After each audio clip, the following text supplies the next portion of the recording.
Maud, est-ce que tu es là? Je t'ai invité à me rejoindre. Oui, super, tu as rejoint la vidéo. Enfin, non, tu l'as rejoint en tant que spectateur ou pas? Alors, je fais plus. Je t'invite à rejoindre, invité, et j'attends, mais il se passe rien. Ça tourne. Euh, Quand quelqu'un rejoint le salon, toutes les personnes qui peuvent voir ces vidéos en direct peuvent. Je sais pas. Moi, je sais pas trop, Maud, si ça marche ou pas. Euh, Bah si, normalement, tu es dans les organisateurs, Maud. Ça doit fonctionner, mais je ne te vois pas. Ah non, Maud ne peut pas participer, ça me met. Je sais pas pourquoi. Euh, ah, là, j'ai vu qu'il m'a envoyé une demande de participation, donc je l'accepte. Connexion. Ah, je crois Ah, que super, super, super, Maud. Génial, génial, génial. ça marche. Euh, oui, ça a l'air de marcher. Je m'absente juste deux Mince, minutes, je je vois. reviens avant qu'on commence. À tout de suite.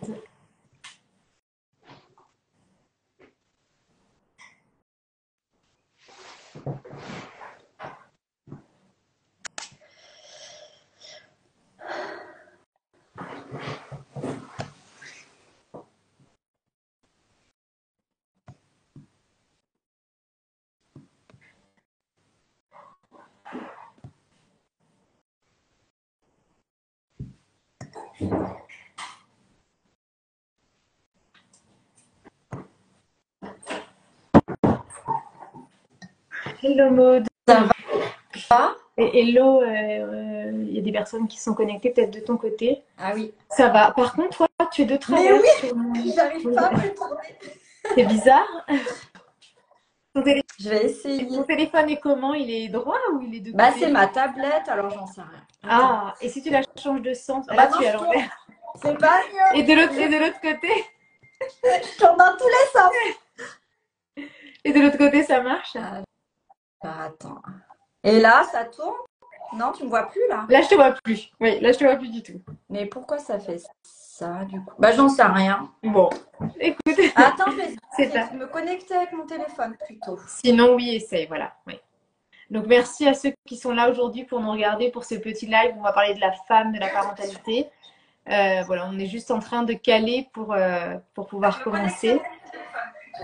Attends. Ah, on s'entend en double.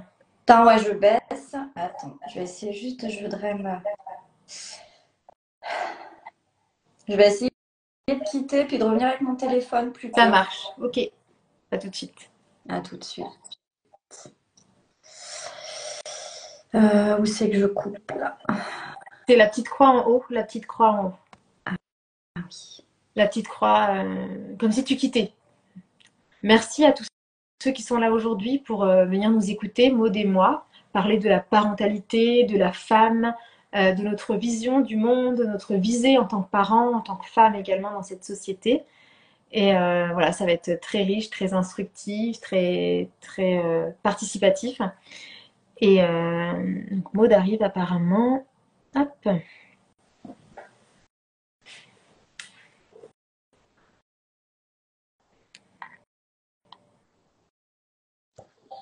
c'est bon, super. Ça y est, je suis droite. Oh, génial, Bon, génial. du coup, je suis pas avec ma tablette, je suis avec mon téléphone. Bon, c'est très bien. Enlever ça. On voit un peu plus. Ok. Eh bien, merci à tous d'être là aujourd'hui pour cet échange avec Maud. Ce que je peux te proposer, Maud, Ouais. bon, déjà, je suis très contente qu'on fasse ce live ensemble puisque on se connaît depuis très longtemps, on est des amis, on est amis depuis l'adolescence, donc c'est vraiment un chouette partage aujourd'hui de partager nos expériences personnelles, professionnelles. Et j'aimerais te proposer, Maud, de te présenter pour ceux qui ne te connaîtraient pas, par exemple. Alors, du coup, moi c'est Maude. J'habite du côté de Grenoble et je fais de la thérapie brève. Voilà, en gros. Très bien. Oui. Tu veux dire plus de choses par rapport à ton parcours, Je traite essentiellement du Ah mince, ça a bugué. Qu'est-ce qui s'est passé? Hmm.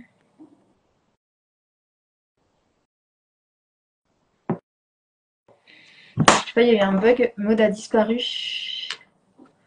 Bizarre. Bon, on va attendre. Désolée, hein. Je suis vraiment désolée de vous faire attendre, mais ah, ça marche. Ça m'a Super. ça Je m'a sais pas marqué, si c'est passé. ça Ouais, m'a marqué invitation expirée. Donc je sais pas trop. d'accord. Donc je sais pas. On ré- J'espère que ça va pas. Oui, on réessaye quand même, on verra. Ouais, Ouais. on verra. Du coup, alors moi, je traite essentiellement tout ce qui est angoisse, anxiété, voilà, en gros, ce que je Oui, fais aujourd'hui. d'accord. Ok, on va apprendre à te connaître dans le vivant au cours du live, c'est bien. Ouais. Moi, je me présente, je suis Céline Davinilé, je suis psychologue depuis 2011. J'ai ouvert mon cabinet en 2013, donc ça fait plus de 10 ans maintenant que je suis en libéral. J'ai appris des études de philosophie, donc j'ai soutenu mon mémoire de philosophie en juin. J'ai décidé de le performer encore une année. Donc là, je suis encore dans mon travail de recherche sur l'existence, essentiellement, mais aussi sur la parentalité, l'éthique parentale, la parentalité consciente. Et, euh, et voilà, donc j'ai auto-publié mon mémoire de recherche en un livre que j'ai auto-édité sur Amazon qui s'appelle Le paradoxe existentiel, si ça intéresse quelqu'un. Et je fais quasiment plus de consultations, si ce n'est pour la parentalité, notamment. Et je fais beaucoup d'ateliers, philo, de conférences en ligne. Et j'ai un groupe Facebook sur lequel j'anime des conférences. Et puis des conférences dans des MJC, dans des entreprises, dans des bibliothèques, etc. La question que je voulais te poser, Maud, la première question, c'est moi j'aime l'idée que nous avons une ou plusieurs missions de vie, voilà, qu'on a quand même des missions à accomplir sur Terre. Et j'aimerais bien savoir quelle est la tienne aujourd'hui, puisque ça change, hein, voilà. Dans 10 ans, tu diras peut-être autre chose, même s'il y aura peut-être un fil conducteur. Mais aujourd'hui, quelle est ta mission de vie? Alors, ma mission de vie, donc, alors c'est rigolo que tu me demandes ça aujourd'hui parce que je me suis reposé la question hier, du coup, qu'est-ce qui me plaît, entre guillemets, Ouais, par quoi je me sens portée, qu'est-ce qui me fait vibrer, qu'est-ce qui me plaît, voilà, tout ça. Et je dirais que pour l'instant, je ne pourrais même pas te répondre réellement d'accord. parce que je suis justement en train de redéfinir D'accord. ma Ce qui est mission. très bien. Je suis en plein travail dessus. Tout ce que je peux dire aujourd'hui, c'est que j'ai envie, je vois la vie de façon très joyeuse et j'aimerais que tout le monde soit en joie. Je voudrais que tout le monde soit bien, soit serein. Je trouve ça tellement important, tellement bien. Et du coup, voilà, quand je m'analyse et quand je me regarde, j'ai besoin en fait de me sentir bien. Et du coup, j'ai envie que tout le monde se sente bien. C'est chouette. Voilà. C'est un beau projet. Ouais. Mais après, voilà, donc peut-être que je t'expliquerai dans un prochain live une fois que je serai bien Oui, ça définie. marche. Mais Oui. voilà. Mais j'aime le partage aussi. J'aime vraiment tout ce qui est partage, écoute, partage. Je te comprends, Maud, parce que je crois que c'est difficile de se définir et parfois les autres nous définissent plus que nous, on nous définit nous-mêmes. Et on sait ce qu'on fait, mais on ne sait pas vraiment qui on est. Et les gens nous entourent, voilà, qui tu es. Et c'est difficile à dire. Voilà, j'ai essayé de me définir tout à l'heure en 2 mots par mes diplômes, mais je suis bien plus que ça. Euh, Depuis que j'ai soutenu mon mémoire en juin là, cette année, hein, j'ai vécu comme une grande remise en question professionnelle, à savoir est-ce que je continuais mon cabinet, est-ce que je continuais mes consultations, comment je voulais travailler désormais, que j'avais maintenant ce diplôme, voilà, cette certification entre les mains. J'ai eu du mal à me positionner par rapport à ça et j'ai dû changer ma bio Instagram au moins 50 fois depuis juin. Non mais j'exagère à peine, hein. Parce que à chaque fois que je réfléchis, que je laisse venir les idées, il y avait toujours des choses, voilà, mais ça m'a apporté, en fait, c'est un peu comme un entonnoir. Au début, c'était très général et c'est devenu de plus en plus spécifique. Et je me suis dit, c'est ça que je veux faire. Et il y a à peu près un mois, j'ai mis le doigt dessus quand je me suis dit, ok, qu'est-ce que tu vis dans ta journée chaque matin quand tu te lèves?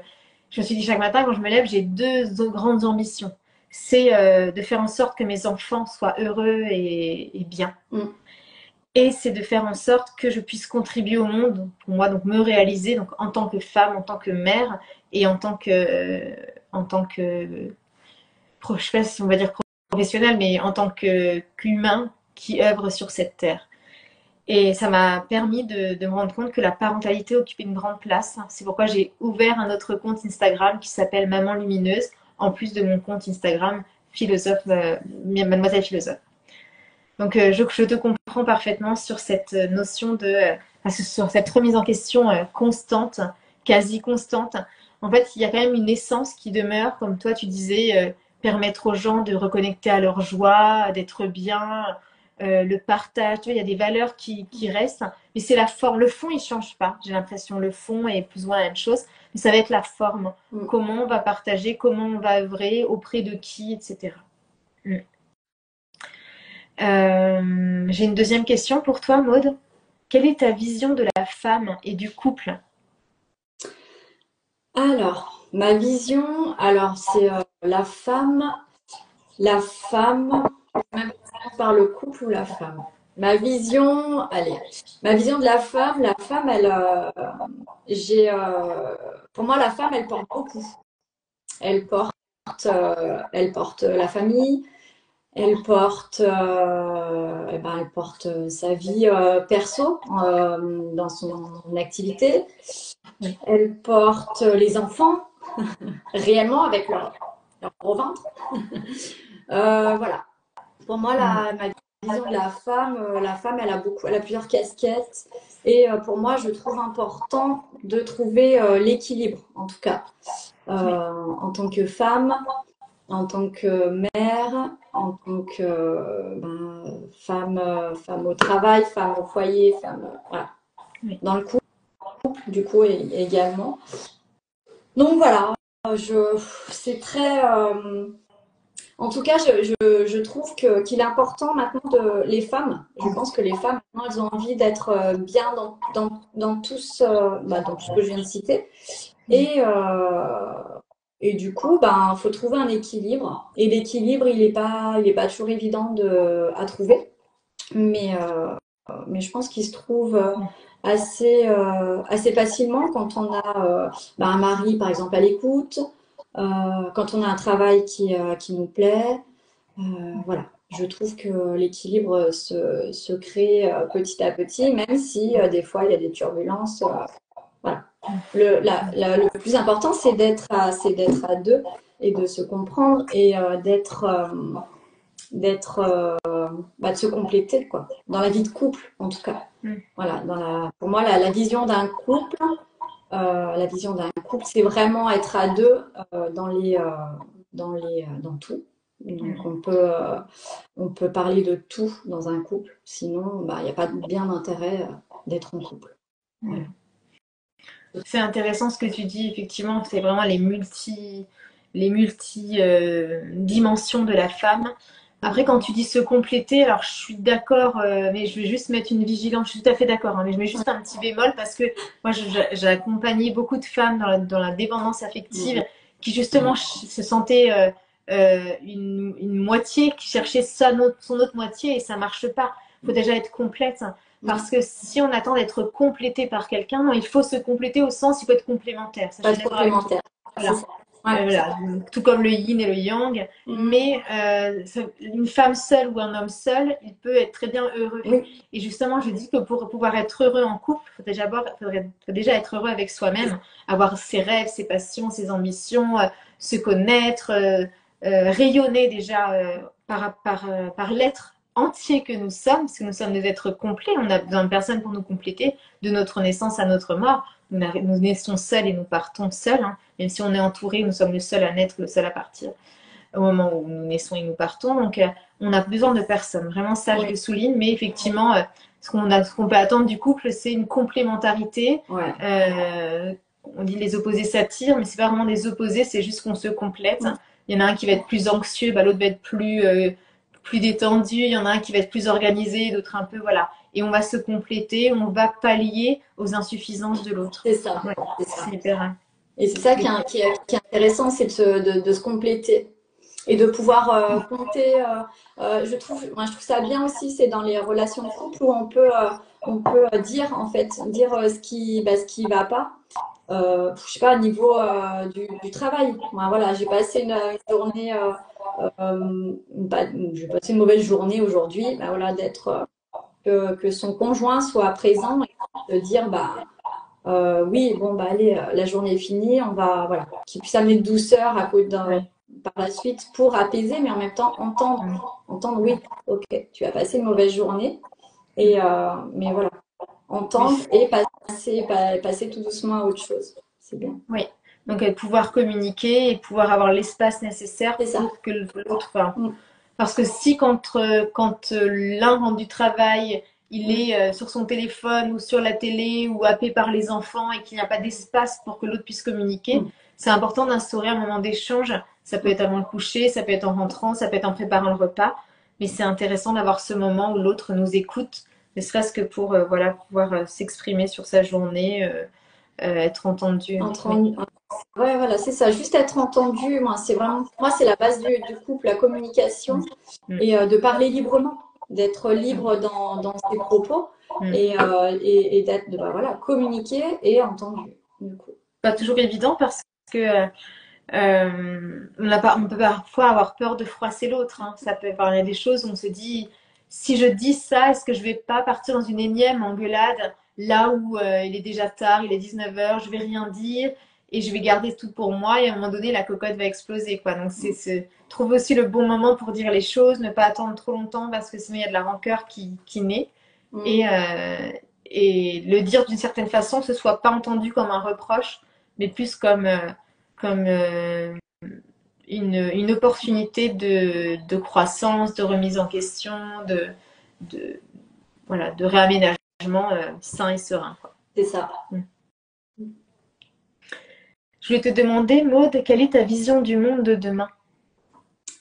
Ma vision du monde de demain, Prends ton vas-y, temps. commence. C'est quoi Ma là? vision du monde de demain. Ma vision idéale du monde, en tout cas, alors bien sûr, quand on pose cette question, on peut tout de suite se dire, bah, on va parler de la guerre, on va parler des gens qui n'ont pas à boire et à manger qui ne peuvent pas boire et manger à leur soif, à leur faim.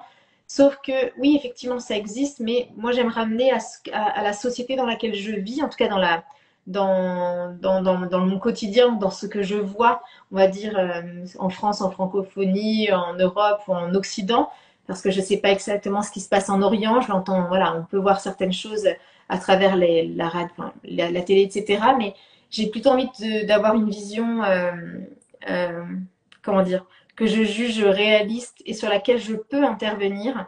Donc là, ce qui me viendrait dans ma vision idéale, qui est très liée à ma mission de vie, en fait, c'est de permettre à chacun de vivre pleinement sa vie.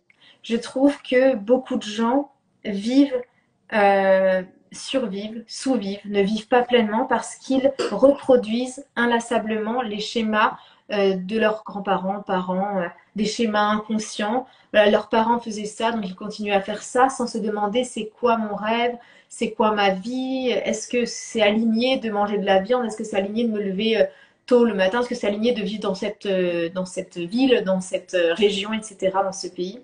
Beaucoup de gens ne se posent pas la question, ils ont été parachutés là et ils font comme ils ont toujours appris à faire.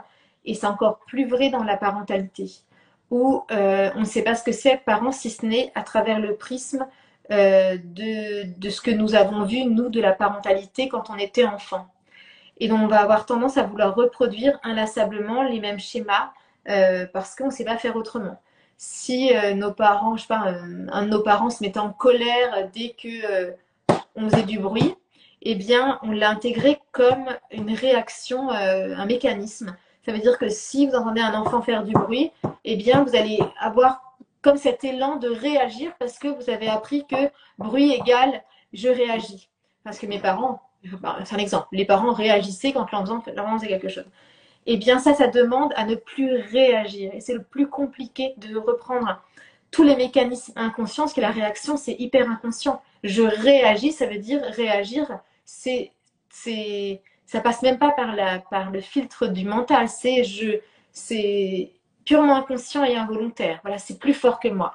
Donc ça demande de ramener de la conscience, d'où la parentalité consciente, hein, parce que je ramène de la conscience dans les mécanismes et les schémas de ce que j'ai vécu, de ce que j'ai vu enfant, pour choisir quel parent je veux devenir, pour choisir à quelle parentalité quelle parentalité je crée pour mes enfants et avec mes enfants, parce que c'est pour eux et avec eux. Et donc, c'est très lié au déconditionnement. Du coup, c'est comment je me recentre sur ce que je veux moi et non pas ce que la société attend de moi, ce que ma culture attend de moi ou ce que mes parents attendent de moi ou mes proches, mon conjoint, etc. Donc, c'est quoi pour moi la vie idéale, c'est quoi pour moi réussir sa vie. Et réussir, on peut réussir sa vie sans gagner d'argent, enfin, c'est pas forcément lié à l'argent, la réussite. Et c'est comment je me déconditionne pour être le parent que j'ai envie d'être pour mes enfants, pour qu'ils ne soient pas eux-mêmes des adultes qui chercheraient à se déconditionner de choses qui seraient en lien avec des schémas dysfonctionnels. Donc voilà, ce serait vraiment le déconditionnement et l'éthique parentale, créer une éthique parentale. Chaque parent réfléchit à sa vision de la parentalité, à sa visée, son but et aux valeurs qu'il veut prodiguer à ses enfants. Très bien. À toi, maintenant. Oui. Alors, alors oui, moi j'ai une croyance pour moi, on n'est pas là juste pour faire bien, pour faire une vie, voilà, plutôt bateau, comme tu dis, on suit les parents. Moi, je suis convaincue qu'il nous arrive des situations, des choses dans la vie pour pouvoir avancer, pour pouvoir se remettre en question, pour pouvoir comprendre, pour pouvoir mieux se connaître. Mais d'où du coup le déconditionnement au final. Parce que quand je vois en thérapie toutes les personnes qui viennent et qui revivent les mêmes situations et qui ne se rendent pas compte qu'au final elles revivent les mêmes situations, bah c'est voilà, petit à petit, c'est prendre conscience du coup de il y a quelque chose là qui coince, mais du coup va chercher à l'intérieur de toi ce qui coince. Parce que c'est pas à l'extérieur, c'est pas en regardant à l'extérieur que tu vas aller mieux, que tu vas trouver des solutions, c'est en allant à l'intérieur. Donc, les croyances. Moi, j'aime bien quand les croyances, elles sautent. Voilà. Ça y est, là j'ai compris quelque chose. Ça peut être des exemples tout simples, mais si on m'a dit toute ma vie que j'étais petite, eh bien du coup je veux continuer à me faire petite même à 40 ans. Voilà. Alors que non, c'est pas d'être petite ou c'est pas parce on dit ah ma petite Maud que visiblement je peux ne pas être grande. Je sais pas si je me fais bien comprendre. Mais et quand tu dis ça, je me dis, mince, je lui dis souvent à petite Maud, mais parce que tu es petite, parce que je suis pas grande non plus, même si tu es plus petite que moi. Oui, mais parce que un peu plus grande quand même, c'est affectueux, mais effectivement, c'est à nous de comprendre si c'est affectueux ou si que ça ne devienne pas parce que consciemment on sait que c'est affectueux, mais inconsciemment notre inconscient il entend petite, petite, petite. Je parle souvent de l'impact sur l'inconscient, par exemple. Si vous dites toujours à un ami pour rire, si un ami pour rire vous dit tout le temps ah mais t'es bête, oh, mais qu'est-ce que t'es conne, ah mais en rigolant, hein, eh bien votre inconscient lui il l'entend. Ça veut dire que vous avez beau savoir que c'est de la rigolade, que c'est de l'humour, qu'il est comme ça cet ami, eh bien votre inconscient lui il l'entend, conne, bête, connasse. Et du coup vous commencez votre dévalorisation, votre estime de vous elle commence à chuter. Alors même si consciemment c'est pas rationnel. Et notre inconscient là, il va intégrer il va entendre le mot qui va petit à petit. Donc oui, tu as raison de le dire. Et c'est ça. Et donc du coup, moi je me dis, donc là ça a été en fait une croyance que j'ai compris hier. Tu vois, c'est assez récent. Et je me suis dit, mais Maud, est-ce que tu as un problème avec ta taille? Bah non, j'ai pas de problème avec ma taille. Oui, c'est clair. Pas grande, ouais. Et alors, ça me gêne pas. Mais quand même, je me dis, mais du coup, est-ce que dans, je sais pas, dans mon activité, est-ce que je veux pas du coup me faire toute petite? Tu vois, je veux pas me faire petite parce que je suis petite, donc je veux me faire toute petite. Et du coup, voilà, c'était une prise de conscience où je me suis dit, bah en fait, bah fuck, non, mon inconscient. Moi, donc voilà. Donc là, ça y est, je me dis, bah allez, il faut, voilà, bon, bah, peut-être qu'effectivement, pour moi, c'était un frein. Je sais pas. Mais voilà, des petites prises de conscience où je me dis, bon, bah allez, oh, voilà, maintenant, t'en as pris conscience. Bon, bah fais les choses maintenant, accepte, vois les choses différemment. Et c'est intéressant ce que tu dis parce que qu'est-ce qu'on cherche là? Voilà, quand on regarde des vidéos sur Instagram, quand on regarde des coachs, des mentorats, qu'est-ce qu'on cherche? Même quand on regarde des vidéos, qu'on écoute des podcasts, on cherche des déclics. Ouais. Qu'est-ce qu'on veut? On veut des déclics, des choses qui nous font shifter et dire ah ouais, j'avais jamais vu ça comme ça. Et moi, c'est ce que je m'évertue à créer depuis maintenant 12 ans que je suis psy en cabinet. Alors peut-être pas au début, ou peut-être à mon insu, parce qu'on m'a déjà dit ah grâce à cette consultation, j'ai eu des déclics même en une consultation quoi. Moi, c'est ce que je veux créer, c'est des déclics de conscience où la personne elle se dit, enfin même si c'est juste qu'un déclic de conscience. C'est déjà un déclic de conscience et que si elle met rien en pratique, il ne se passera rien, elle ne sera plus jamais la même personne. Parce qu'une fois que tu as eu ce déclic, tu ne veux pas redevenir la personne qui ne sait pas ce qu'elle était avant ce déclic. Ça veut dire que même, par exemple, je ne sais pas si tu as un déclic sur le fait de ne, je sais pas, de manger différemment, mais vraiment pas juste on te le dit, mais vraiment tu as le déclic de ah ouais, je l'avais jamais entendu comme ça, ou et bien même si tu l'appliques pas, ça va te revenir. Ça va te revenir. Tu ne seras plus jamais la même personne. C'est ça. Donc en fait, là, je trouve ça hyper intéressant tous les déclics qu'on peut avoir et de se dire bon ben ok, bah maintenant j'en ai pris conscience, donc maintenant c'est clair, bon bah maintenant je vais faire différemment quoi. Et ça, j'aime, voilà. Mais j'aime le travail sur soi. Moi j'aime comprendre, j'aime comprendre et j'aime partager. Donc mes prises de conscience, voilà, je les ai.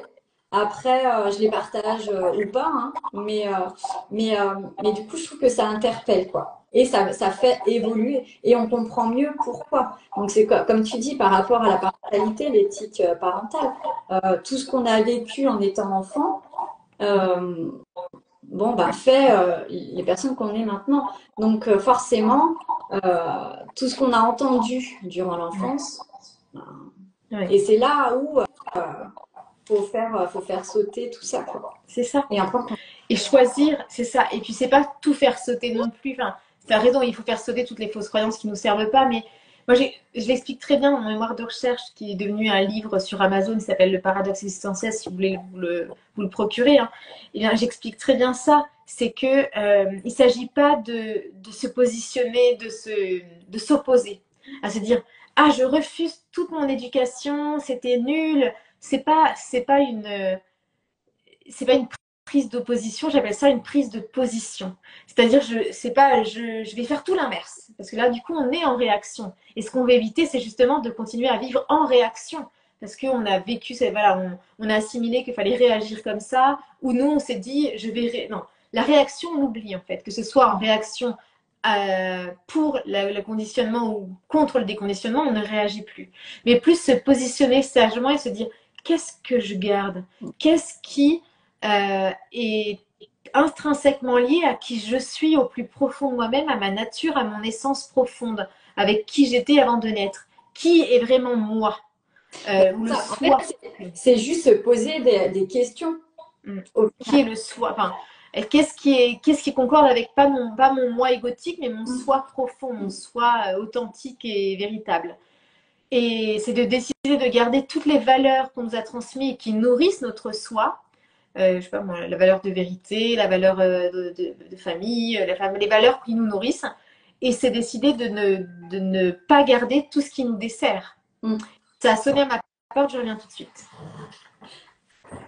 Ah bah merci.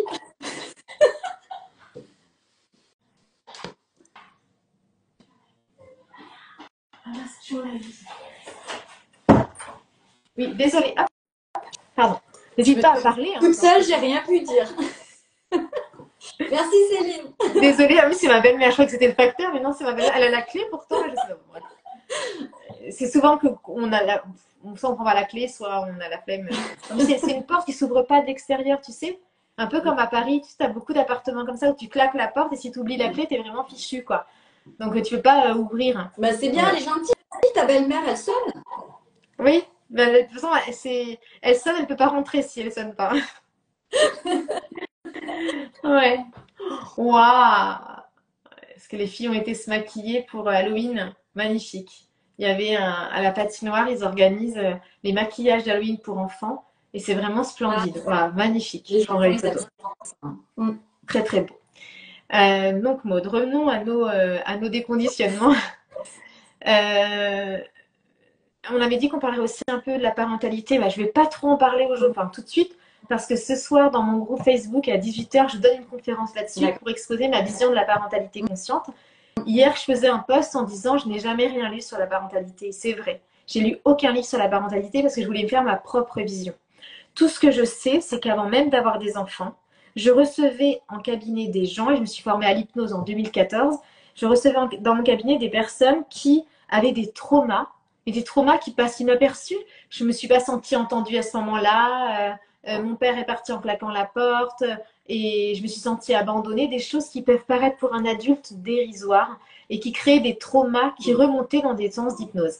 En fait, moi, je suis partie de ce postulat-là, c'est comment faire en sorte d'avoir une éducation non pas traditionnelle, inconsciente, involontaire, où on reproduit bêtement ce qu'on nous a appris, mais une éducation consciente où on va porter notre conscience sur nos réactions, sur nos comportements, notre attitude et se dire est-ce que là c'est juste quand mon enfant vient me voir et que je lui dis hey, j'ai pas le temps, est-ce que c'est juste pour lui, est-ce que c'est juste pour moi, est-ce que ça en fera des enfants heureux, équilibrés, épanouis si je les bride, si je les écoute pas, si ils ont le sentiment d'être délaissés, etc.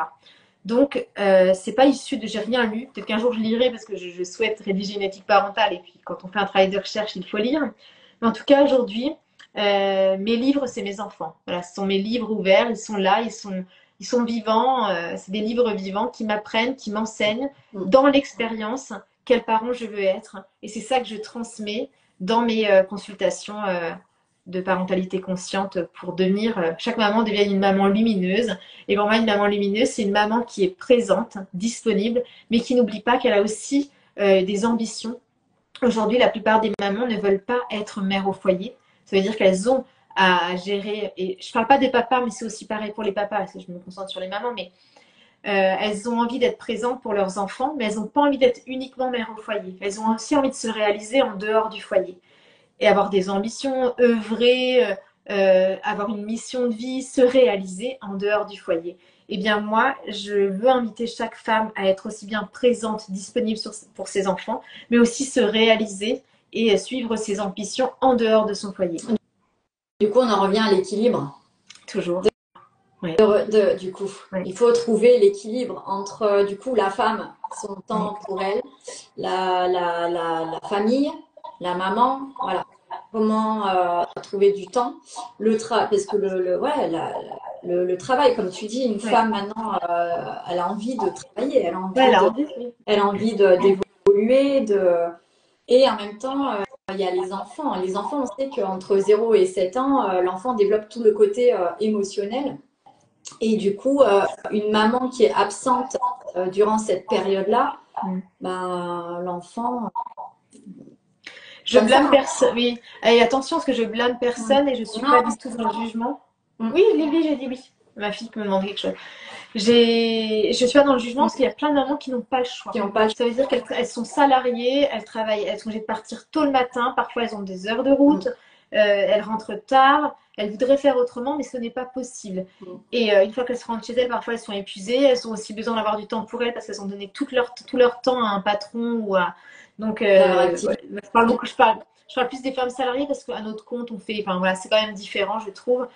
Mais parfois on n'a pas le choix et en plus on subit parce qu'on ne fait pas un métier qu'on aime. Donc là on en revient au fait de se déconditionner parce que pour moi, dans mon monde idéal, dans ma vision du monde de demain, on ne fait plus de travail qu'on n'aime pas. En fait, le mot travail vient du mot trépalium. C'est un instrument de torture. Pour moi, c'est pas je travaille pas, j'œuvre. C'est pas, tu vois, Oui. la vibration, elle n'est pas la même. Je ne travaille pas, j'œuvre. Ça veut dire que j'œuvre pour quelque chose qui est bien plus grand que moi. Et quand on œuvre pour quelque chose qui est bien plus grand que soi, eh bien, on se contribue à soi tout en contribuant au monde. Et on contribue à notre famille, parce que tout contribue à soi. Pour moi, il y a le soi, il y a le proche, nos proches, et il y a le monde. Et j'ai perdu le fil. Oui, il y a des femmes qui n'ont pas le choix, mais c'est comment elles peuvent peut-être amener un peu plus de conscience et peut-être envisager une reconversion et peut-être oser se lancer et peut-être réaménager leur temps, pardon, peut-être entre midi et deux, avoir plus de temps pour, je sais pas, aller voir son enfant, le récupérer pour manger un sandwich. Enfin, des fois, il y a des choses, des aménagements qu'on peut faire auxquels on ne pense pas. Et voilà, c'est trouver cet équilibre, même quand on n'a pas le choix et qu'on a en apparence pas le choix, puisque moi je pense que on a toujours le choix d'avoir le choix, qu'on s'enferme dans des contraintes. Tu vois, par exemple, on va avoir un loyer, enfin un loyer ou un crédit, on se dit bah non, j'ai un crédit donc je change pas de travail. Bah, pour moi, c'est déjà être prisonnier de quelque chose. Parce que si on a un crédit, on peut très bien vendre la maison et du coup, on n'a plus de crédit. Voilà, il y a des solutions. On peut vendre sa voiture, on peut vendre des objets, on peut consommer différemment, on peut supprimer des abonnements qui ne nous servent plus. Si vraiment, voilà, faut plus être victime de sa vie. Ouais, c'est vraiment ça. Ne soyons plus des victimes de notre vie, mais soyons acteurs. Et ça passe par est-ce que ma vie me convient? Est-ce que ma façon d'être maman me convient? Est-ce que mon travail me convient? Est-ce que mon rythme me convient? Est-ce que mon couple me convient? Voilà. Et une fois qu'on pose, qu'on répond à toutes ces questions, eh bien, on permet de voir où est-ce qu'il faut réajuster et comment le réajuster. Parfois se faire accompagner par une coach, par une mentor, par une thérapeute, par une psy. Et c'est ce qu'on fait, Maud et moi, pour les femmes. Et être consciente. En fait, si on fait les choses consciemment, on peut du coup trouver des solutions, se déconditionner et voilà, trouver des solutions. Parce que des solutions, il y en a. Des choix à faire, il y en a, des décisions à prendre. Donc tout passe par la conscience. Donc il faut conscientiser notre vie pour la modeler comme elle peut nous convenir du coup, au mieux, pour trouver l'équilibre. Effectivement, mais il y a des choses qu'on ne contrôle pas dans la vie, mais il y a plein de choses qui sont le fruit de nos décisions journalières. Enfin, à quelle heure je me lève le matin, ce que je mange, ce que je regarde, mes habitudes est-ce que je regarde les réseaux, est-ce que je scrolle, tout ça, c'est des choses ce sont nos choix. Et des fois, on se dit, bah, plutôt que de scroller, est-ce que soit je peux peut-être choisir les contenus qui m'inspirent, plutôt que plutôt que de scroller sur les réseaux, je vais aller sur Internet pour regarder s'il n'y a pas des formations pour faire ce que j'aime. Enfin, il y a plein de choses à faire. Complètement. Maud, est-ce que tu voulais dire autre chose? Ça fait 3/4 d'heure qu'on est ensemble, je crois, à peu près. Est-ce que tu voudrais ajouter quelque chose? Qu'est-ce que je peux rajouter? Là, comme ça, je ne sais pas. Non, je crois que c'est tout. Et pourtant, il y avait un truc que j'avais dit, il faut que je en parle, mais je ne me rappelle plus. Eh bien, écoute, si toi, tu as envie de rajouter quelque chose, vas-y. Peut-être que ça me reviendra. Eh bien, j'invite à tous ceux qui n'ont pas vu cette vidéo en live à la regarder en replay, parce qu'il y a plein de petites pépites intéressantes. Et puis, peut-être que tu peux parler de ce que tu fais, de tes offres, de comment tu travailles. Alors oui, c'est ça, mes programmes. Là, je vais avoir un programme justement qui va bientôt sortir, deux exactement. J'ai un programme du coup sur la femme et un programme sur le couple qui va bientôt sortir. Donc là, ils sont en fin de construction. Donc voilà, normalement, je pense les sortir pour le 3 décembre. Le jour de ton anniversaire. C'est ça. C'est chouette, c'est une date symbolique. J'adore. Hein? Pour une date très importante. Oui, une date très importante, ouais. Parce que du coup, tu changes de dizaine, là? Non. Je change des dizaines, ouais. Ah, ça y est, d'accord, je savais pas. Et du coup, je trouve ça intéressant de le sortir à ce moment-là parce que, voilà. Oui, symboliquement, oui. Voilà, symboliquement, ça me parle. Et voilà, la femme que je suis devenue, la professionnelle que je suis devenue, ma vie de couple qui est toujours aussi en construction. Donc voilà. Donc, On c'est l'a pour ça pas que dit, ouais. j'ai mes deux On l'a projets. pas dit, Maud, mais tu es maman de trois enfants et tu es en couple avec le papa, Mm. toujours en couple avec le papa Ouais. de tes enfants. C'est important, voilà, que les gens sachent si, voilà, si tu t'es lancé aussi, enfin, si tu souhaites accompagner les femmes et les femmes dans leur couple, c'est que toi, voilà, tu as expérimenté ton couple et Mm. tu es en couple depuis très longtemps maintenant. Oui, bah, très longtemps, je sais pas, ça fait très longtemps. C'est pas si long, ça fait pas si longtemps, moi, ça fait 18 ans. Donc Ah, mais c'est c'est pas. énorme. Pour ton, Ah bah, bon? pour ton âge, c'est énorme. C'est presque la moitié de ta vie. Oui. C'est presque la moitié de ta vie. Si, bah, Ouais. attends, tu t'es remis en couple. Si, c'est chouette. Mm. Beaucoup de gens, malheureusement, ne vont pas jusque-là. Et tu as beaucoup de choses à nous apprendre sur le couple. Donc, moi, j'ai hâte aussi de découvrir ton programme. Et donc, de mon côté, pas de programme, mais vous pouvez prendre une consultation avec moi, que ce soit pour parler de parentalité notamment, ou d'ambition professionnelle, de mission de vie, voilà, tous ces sujets qui m'animent beaucoup. Et puis, à partir de janvier, je crée un mastermind avec une visio par mois pour justement, surtout pour les femmes, pour pouvoir parler de cet équilibre, comment être une mère présente pour ses enfants tout en se réalisant en dehors de son foyer.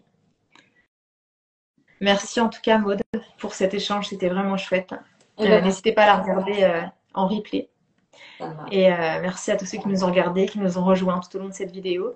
Et on se retrouve bientôt pour une autre vidéo. Et moi, je vous retrouve ce soir dans mon groupe Facebook qui s'appelle Conférence Lumineuse, où j'animerai une conférence sur comment être une maman présente et ambitieuse. Voilà. Je vous souhaite une très belle fin de journée. Belle journée, Maud. À bientôt. Merci. Et Très belle journée aussi. ouais, t'as un petit mot de la fin peut-être? Une Euh, ressource eh bien, non, pas rien de spécial. spéciale, ok. Très bien. Eh bien, merci beaucoup Merci. et à bientôt. À bientôt, Céline.